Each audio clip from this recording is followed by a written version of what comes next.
What's up, nerds? So the banner situation in Honkai Star Rail is a little bit interesting right now, so I thought it would be a good idea to go over some pull strategy, at least for the foreseeable future of this game, so that we can get prepared for the things that we might want to pull for or not based on the value that we see from them. So let's get into it. It seems like it's been back-to-back banger for a while now, and some players' wallets are really hurting. What was it, like Ron May?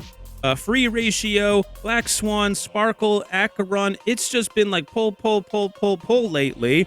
But with Aventurine, Robin, and Boothill, it doesn't necessarily scream to us, oh my gosh, these are must-pull type of characters. Like, oh my god, my parents are gonna kick me out if I don't have these characters. Oh my god, I'm so mid if I don't pull them. No. It doesn't seem like that to us very obviously. That doesn't mean they don't have value, so let's get into this because it is important to go over this right now. I'll talk about Aventurine toward the end of the video. A lot of us, myself included, have already talked about him a whole bunch to this point, but I'll put some videos in the pinned comment and description below if you're interested in that.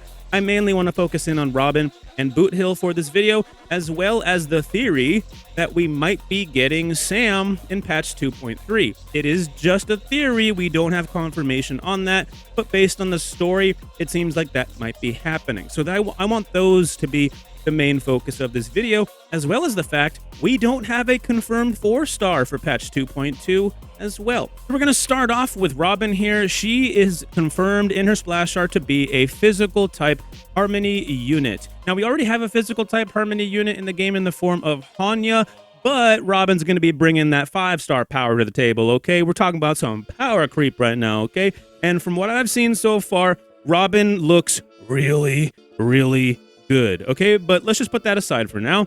Harmony units, aka support units, are the most powerful characters in the entire game. Yeah, sure, there's some exceptions to this, right? With like Acheron, Dan Hung, Babyter, Lune, Jing Liu, Huo, Fu Xuan. They're so good for their character type that they can actually make a big difference on your account. But it's been proven by myself and many other people that you can put any DPS in front of a team of very powerful supports and clear any content in the entire game, making those supports the most valuable characters for your teams. So, Harmony units, being the most powerful supports in the meta right now, Robin's expected to be pretty damn good, okay? And from what I've seen from her kit, she's looking like a frickin' star, okay? Now, will she be better than Ron May or Sparkle or, you know, like Ting Yun Branya? That's a little bit hard to say. I think she's going to be right up there. I don't know if she'll be like the best. That's kind of hard to say right now because her kit is still in development after all. But she's still going to have some amazing power output. And if you need a support character, it's a no-brainer. You're going to probably want to pull Robin. But a lot of players might already have a lot of good supports and might not necessarily need Robin, right? Real quick before we move on to Boothill, I just wanted to reiterate my point with Robin that out of Aventurine, Robin, and Boothill, she seems to have the most value from what I'm looking at right now. Obviously, every player is different. Every account is different and will need different teams. So if you don't need a support, maybe that's not the pull for you. I'm just saying, you know, if you're late game, whatever, you already have all your teams set up, you're good, you 3-star everything, and you just want new units that are good to pull for, Robin seems to have that most baseline power from what I can see right now. Okay, so let's get into Boothill, who has also been confirmed to be a physical type unit, but he's also going to be a Hunt Path character. And unfortunately for some of you who are probably planning around building a Topaz and Boothill follow-up team, because the Hunt Path has been very heavily about follow-up synergy for a little while now. You have Topaz, who's a Hunt Path follow-up. You have a Dr. Ratio Hunt Path follow-up. Even Mr. Young King has a follow-up attack. And although Sela doesn't have a literal follow-up attack, she has Resurgence, which is similar to a follow-up attack. It does not work the same way. It's not counted as the same thing. But that's the type of meta we've been looking at with the Hunt Path for a long time. Boothill does not seem like right now he's going to be doing that. Based on what I've seen so far about him, he's not going to be dealing follow-up damage. I could be wrong about that. That could change. His kit is still a work in progress, but that does not seem like what he's going to be focused around. He seems like he's going to be focused around yet another Hunt Path character that's going to be based around single target damage. The Hunt Path is an interesting path. it like sometimes delves out of its own comfort zone. It almost seems like it has a lost identity. But one thing that seems to be a constant with the hunt path is single target damage. And Boothill will be a yet another single target damage character based on what I've seen so far. And the best thing about his kit, the most interesting and important thing to know about his kit, is that he will be dealing toughness damage. So he's going to be yet another powerful break character. So he's going to pair very well with Ron May or like Gallagher, characters that like to hang out with other break synergy characters. He's going to love them. Now, do I think Boothill, being a DPS character, is going to be one of the most powerful DPS characters in the game? Well, I don't think so. It's a little bit hard to say because there's some interesting things going on with his kit. It's kind of hard to like simulate him like with math right now before his actual release because like it's a little bit hard to factor in some of the things that could occur with his kit, and especially since it's a work in progress. Some things will change, right? So I don't think he's going to be, from what I can see right now, like a top tier, like one of the actual top, like S+ tier characters. He may land an S. He might be a little bit below. It's tough to say right now if he might even be one of the best physical characters, because Lara is super underrated, and Argenti is kind of underrated too. But we'll just have to see whether Boothill is the best physical unit that comes out for DPS when he arrives. It's a little tough to say. I think he's got a really good shot. It's just a little bit tough to say. And unless you know how to build a really good break character and break team, then yeah, he's not going to do anything for you if you don't know how to properly build the dude or his teams. So there's something to think about. I think his kit's very interesting, very, very fun. I'm going to still pull him, but I pull every character that I can, right? So if you're a meta player and you only pull based on the meta, and that's why you clicked on this video, I think that Boothill might be a bit of a skip as far as it seems right now. Obviously, I'll cover this again, and many other content creators will cover him again as it gets closer to his actual release. It's still pretty far away from his real release right now, but if you're planning to save based on the meta, it seems like he's not going to be some absolute top tier like Jing Liu, Dan Heng, or Acheron. At least from what it seems right now. Now, real quick, before we move on to the next topic, I just wanted to briefly cover the theory that we might not be getting a 4-star in patch 2.2 because the Trailblazer might be getting a new path. There does seem to be some merit to this.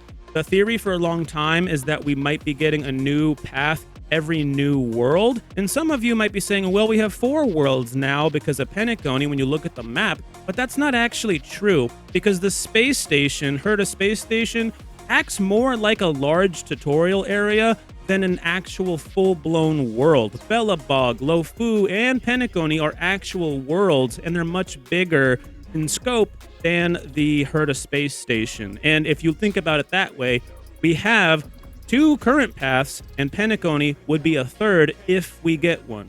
Now, I'll admit I thought we might get a new path on the Lofu, but and we will go back to the Lofu eventually, but it doesn't seem like we're going to be getting a path like for the Abundance or for the Hunt, let's say, for example, from that world. It seems like we'll be getting it from somewhere else more than likely when the story develops further. And it seems like we might end up getting the Path of Harmony from the Penacony block because it just seems like the right fit, right? Because Penacony is surrounded by the Harmony. That is the path that sort of dictates a lot of what happens on Penacony. So that seems like the going theory for now. Do I have confirmation this is true? No. And even if I did, I wouldn't fucking tell you. I just wanted to go over the theory for those that were interested in it. All right, now patch 2.3. We got one more theory before we close things out with Aventurine, and that is Sam, the Stellaron Hunter. Do we know for a fact we're going to be getting Sam in patch 2.3? No. Do we know that we're going to be getting Sam in the Penacony block at all? No. Let's not forget that we knew about Shui Yi and Screwlim since 1.0. And we still haven't gotten Screwlim. And it took till 1.6 to finally get Shui Yi. And she ended up being a 4-star character. And that was a surprise to many characters, or to many players, myself included. Now, I will say, though, that based on the way the story is going so far, it is really likely we're going to be getting Sam, and we're probably going to be getting Sam in the Penacony block, and it very well might be patch 2.3. I mean, unless they start introducing a bunch of characters to us in patch 2.2, it seems rather likely that we'll probably be getting Sam in patch 2.3. But again, don't save just based on that alone, right? I want you guys to, think ahead and plan ahead and whatnot. I know a lot of people that are really, really heavily invested on pulling Sam in patch 2.3, but we just don't know for sure if that's going to be the case. But if you're thinking of already skipping Aventurine and Robin and Boothill, there's no reason why you couldn't pull a really cool, interesting character in patch 2.3. And considering that Boothill, Aventurine, Robin, yeah, sure, there's some cool characters, but it hasn't been screaming like banger, banger, banger, must pull, must pull, must pull. So after letting off the gas for a little bit, Hoyoverse will probably slam on the gas again in either patch 2.3 or 2.4 with at least some really powerful and interesting character. And it is pretty likely it will be Sam, but I cannot confirm or deny whether that will be the case. Just something to think about and look forward to down the line, and it could happen in patch 2.3. In fact, shoot, Skrullum has been a big part of the story recently. Well, not a big part, but he's been a part of the story. He was a big part of 1.6. He's involved in the Penacony arc to some degree, just a little tiny bit, and so he could end up being a character that comes out too. Wouldn't that be a funny surprise? Just Skrullum out of nowhere, just finally we get him. So just something to consider. We might be getting some cool cyborg type of character besides Boothill, and it might happen in 2.3. All right, the great yappening of 2024 is almost over. Aventurine. This dude is seemingly going to be a very powerful preservation unit, and I consider preservation units to be the best sustainability characters on average in the game. There aren't that many preservation units. Think about this for a second too, by the way. We haven't had a shield-based character released in this game since 1.0. You really think they're gonna finally release a shield-based character and he's gonna suck ass? Far from it. Do I think he's gonna be so good that he'll be better than Fu Xuan? I don't think so. Do I think he's gonna be so good he's gonna be better than Huohuo? On average, I don't really think so. I think he's going to be very, very good for just about any team out there, but for certain specific, more niche teams, he's going to be one of, if not the best unit you could actually potentially be using. I think he will be the strongest shield character, and I don't think you need to be a rocket scientist to figure that out, right? It's been so long since we got one. But yeah, I think he's going to be very, very strong. I don't think he's a must-pull. I think there's a lot of other great units, and we're probably going to end up getting a healer again sometime soon. I don't know who the hell it could be, to be perfectly honest with you, so don't take my word on that, but preservation units are rather rare in this game. So they're built to be able to last a really, really long time. Look at Gepard. He's still relevant in top tier meta to this day. He came out in 1.0. It is about to be 2.2 soon, homie. What? That dude is still good. So I do believe that Aventurine will be built to last and will last a long time in the meta. Can't say how long that will be, but I do think he's going to be good.